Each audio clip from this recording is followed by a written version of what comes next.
Hello, I am Lavanya. Welcome to Yuvara's Infotainment channel.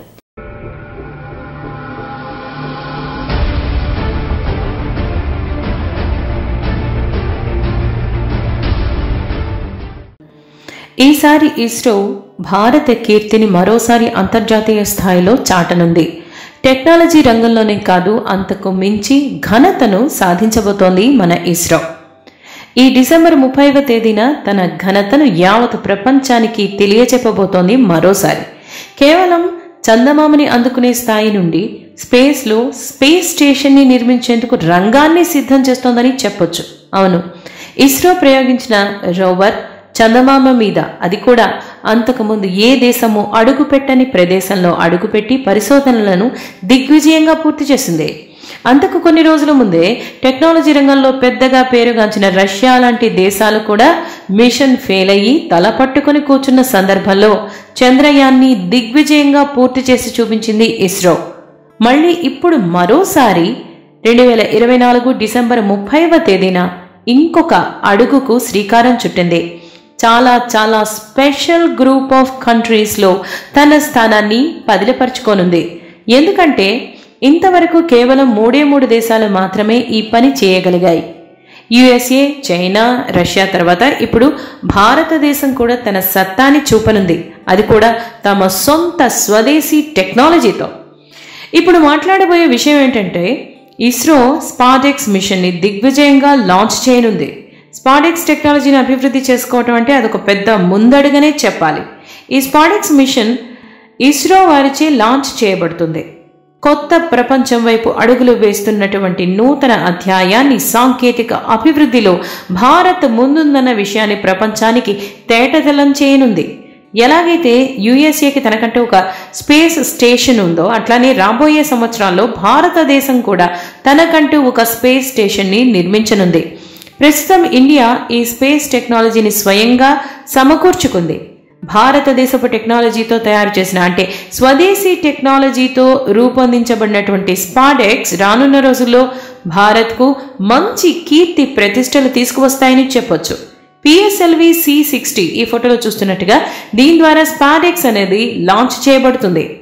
ఇలాంటి SpaDeX machines ఇంతవరకు US, Russia, చైనాలు మాత్రమే చేయగలిగాయి. ఇప్పుడు 4వ దేశంగా మన భారతదేశం ముందుకొచ్చింది. ఇంతకీ ఈ ప్రాజెక్ట్ మిషన్ అంటే ఏంటి అంత ప్రత్యేకత? ఈ విషయాన్ని ఎందుకు ఇంత ఘనంగా చెప్పుకుంటున్నాం అనే విషయాన్ని మనం ఇప్పుడు తెలుసుకుందాం. సాధారణంగా మానవ చరిత్రను చూస్తే మనం చాలా రకరకాలైనటువంటి కట్టడాలను, నిర్మాణాలను నిర్మిస్తూనే ఉంటాం. వాల్ ఆఫ్ చైనా, అలాగే తాజ్ మహల్, ఇట్లా ఒకటా రెండా చాలానే మానవ జాతిలో మనుషులనే వాళ్ళు తయారు చేస్తూనే ఉన్నారు. చాలా రకరకాల కట్టడాలను, రకరకాలైనటువంటి నిర్మాణాలను నిర్మిస్తూనే ఉంటారు. మానవ జాతిలోనే అత్యంత ఖరీదైన నిర్మాణం ఏది అని ఒక క్వశ్చన్ వేసుకుంటే మాత్రం ఖచ్చితంగా చెప్పాల్సింది ఇంటర్నేషనల్ స్పేస్ స్టేషన్ అని. ఇప్పటి వరకు స్పేస్ స్టేషన్ చాలా మంది చూసుండొచ్చు. అయితే ఈ స్పేస్ స్టేషన్ ఖరీదు ఎంతో తెలుసా? అక్షరాల $100 బిలియన్. ఇలా $100 బిలియన్ నిర్మించిన స్పేస్ స్టేషనే మానవ చరిత్రలోనే అత్యంత ఖరీదైనటువంటి కాస్ట్లీయెస్ట్ నిర్మాణం అన్నమాట. ఈ విషయం గిన్నీస్ వరల్డ్ రికార్డులో కూడా ఎక్కింది. ఇదే the most expensive man made thing. ఏ స్పేస్ స్టేషన్ని నిర్మించాలన్నా ముఖ్యంగా డాకింగ్ టెక్నాలజీని యూజ్ చేస్తారు. 1984 జనవరి 25న యుఎస్ఏ మొట్టమొదటిసారిగా స్పేస్ స్టేషన్ నిర్మాణానికి శ్రీకారం చుట్టింది. స్పేస్ స్టేషన్ నిర్మాణానికి ఫస్ట్ ఒక పార్ట్ ఇంటర్నేషనల్ స్పేస్ స్టేషన్ని లాంచ్ చేశాక 1998లో ఇంకొక పార్ట్ని అసెంబుల్ చేశారు. ఆ తర్వాత ఇంకొక పార్ట్ని, ఆ తర్వాత ఇలా 1 by 1 అంటే ఒక పార్ట్, ఆ తర్వాత ఇంకొక పార్ట్ని, ఆ పార్ట్తో ఇంకొక పార్ట్ని ఇలా అసెంబుల్ చేస్తూ పోవడం ద్వారా ఒక స్పేస్ స్టేషన్ని నిర్మించడం అనేది జరిగింది. అంటే ఇట్లా ఒక పార్ట్ను ఇంకొక పార్ట్తో అనుసంధానిస్తూ స్టేషన్ను తయారు చేయడం జరిగింది. ఇదంతా కూడా డాకింగ్ టెక్నాలజీని ఉపయోగించడం ద్వారా మాత్రమే సాధ్యమైంది. ఇంతకీ డాకింగ్ టెక్నాలజీ అంటే ఏంటి? ఒకదానితో ఒకటి కలపడానికి, అంటే డాకింగ్ అనేది చాలా ఇంపార్టెంట్. ఒకదానితో ఒకటి కలపడానికి డాకింగ్ టెక్నాలజీ అనేది చాలా ముఖ్యమని చెప్పాలి. సో ఇలాంటి డాకింగ్ టెక్నాలజీని భారతీయ సైంటిస్టులు ఇప్పుడు ఈ డిసెంబర్ 30న స్వదేశీ పరిజ్ఞానంతో తయారు చేయనున్నారు. అంటే ఈ మిషన్ ముఖ్యంగా డాకింగ్ ఎక్స్పెరిమెంట్కి సంబంధించింది. 125 కోట్ల రూపాయలను కేంద్ర ప్రభుత్వం ఈ మిషన్ కోసం వెచ్చించింది. అంటే ఇదేమంత చీప్ మిషన్ అయితే ఏం కాదు, కోట్ల రూపాయలతో చేపట్టినటువంటి ఎక్స్పెరిమెంట్. అయితే ఈ డిసెంబర్ 30న 2 శాటిలైట్లను లాంచ్ చేయనున్నారు. ఒక శాటిలైట్ పేరు చేసర్, రెండో శాటిలైట్ పేరు టార్గెట్.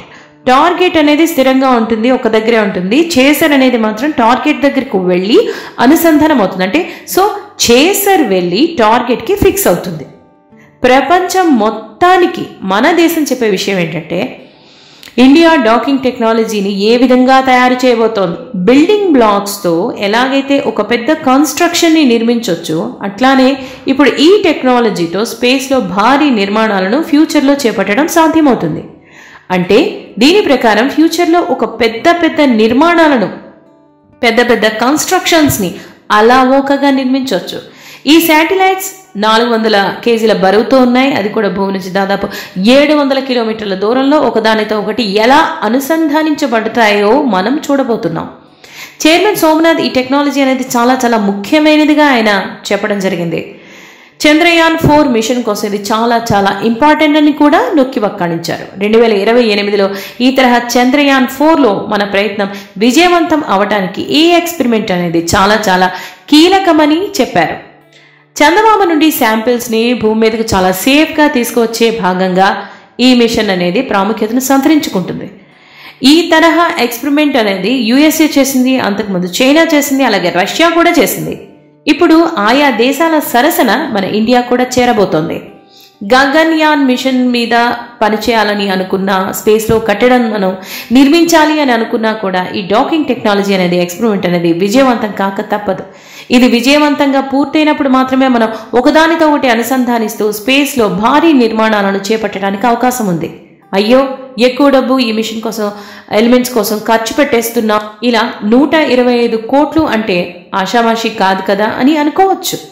ఇక్కడ ఉన్న ఇంట్రెస్టింగ్ విషయం ఏంటంటే అది కూడా ఇస్రో చైర్మన్ సోమనాథ్ చటర్జీ చెప్పిన విషయం ప్రకారం మన ఇస్రో ఎప్పుడు కూడా పావలా ఖర్చు పెడితే మన ప్రజలకు 2 రూపాయలను ఇస్తుందనే విషయాన్ని ఆయన చెప్పడం జరిగింది. అంటే దీని ప్రకారం చూసుకుంటే ఖర్చు పరంగానే కాదు, భారతదేశపు కీర్తిని ఎంతగా ఇస్రో విస్తరింపజేస్తోందో కూడా మనం అర్థం చేసుకోవచ్చు. అలాగే ఇస్రో అంతర్జాతీయ స్థాయిలో భారతదేశపు గౌరవాన్ని ఎంతగా పెంచుతోంది అనేది, అంతేకాకుండా మానవాళి తాలూకా అభివృద్ధికి సైన్స్ అండ్ టెక్నాలజీ ఎంత చక్కగా ప్రజలకు ఉపయోగపడే రీతిలో చేరువ చేస్తోంది అనేది కూడా చాలా చాలా మహోన్నతమైన విషయంగా మనం గుర్తించాలి.